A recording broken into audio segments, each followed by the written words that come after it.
نحمده ونسلم على رسوله الكريم اما بعد فاعوذ بالله من الشيطان الرجيم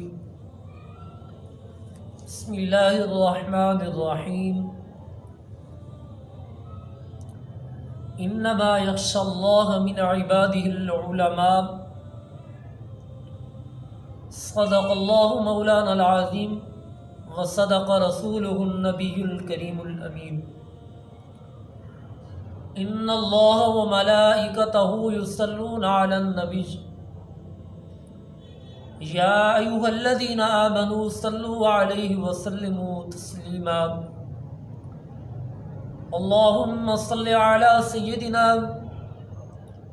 وأصحاب سيدنا ومولانا محمد وبارك وسلم وصل عليه۔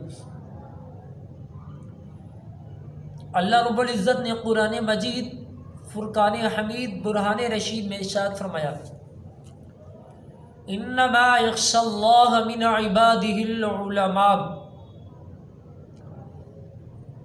اللہ سے اس کے بندوں میں سے وہی ڈرتے ہیں جو علم والے ہیں۔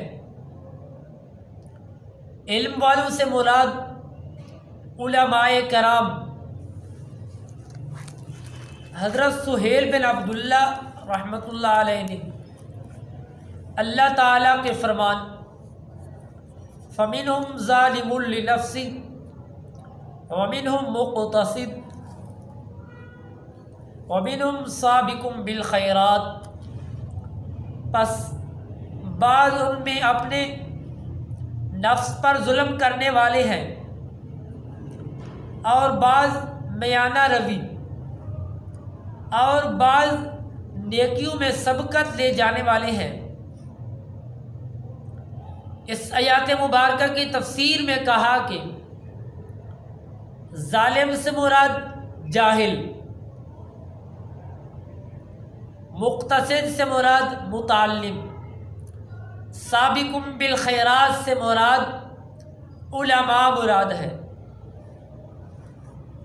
حضور علیہ الصلوۃ والسلام نے فرمایا اللہ تعالی جس بندہ مومن کے ساتھ بھلائی کا ارادہ فرماتا ہے تو اللہ تعالی اس بندہ مومن کو دین کا علم عطا فرماتا ہے، دین کے علم کی سمجھ اور بوجھ عطا فرماتا ہے۔ حضور علیہ الصلوۃ والسلام نے فرمایا جس کو اللہ تعالی علم عطا فرماتا ہے اس کو جنت عطا فرماتا ہے۔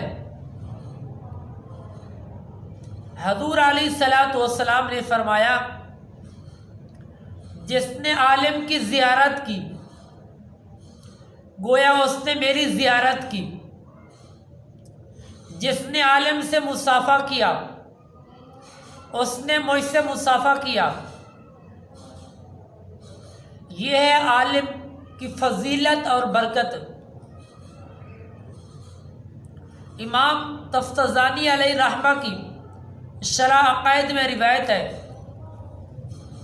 حضور علیہ الصلوۃ والسلام نے فرمایا جب کسی عالم یا طالب علم کا گزر کسی بستی سے ہو تو اس بستی سے 40 دن تک اللہ تعالی وہاں کے قبور یعنی قبرستان سے عذاب کو اٹھا لیتا ہے اور قبروں پر 40 دن تک اللہ تعالی کی رحمت کا نزول ہوتا رہتا ہے۔ یہ ہے عالم یا طالب علم کی فضیلت اور برکت۔ اور عالم صحیح معنی عالم ہو اور علم حاصل کرنے والا طالب علم صحیح معنی علم حاصل کرنے والا طالب علم ہو۔ حضور علیہ الصلوۃ والسلام نے فرمایا ہر شب و روز 1999 رحمت علماء اور طالب علموں کے لیے ہے اللہ تعالیٰ کی۔ اور لوگوں کے لیے ایک رحمت ہے۔ یہ فضیلت اور برکت علماء اور طالب علموں کی ہے۔ لوگوں کے لیے اللہ تعالیٰ کی ایک رحمت، علماء اور طالب علموں کے لیے اللہ کی 1999 رحمتیں علماء اور طالب علموں کے لیے ہیں۔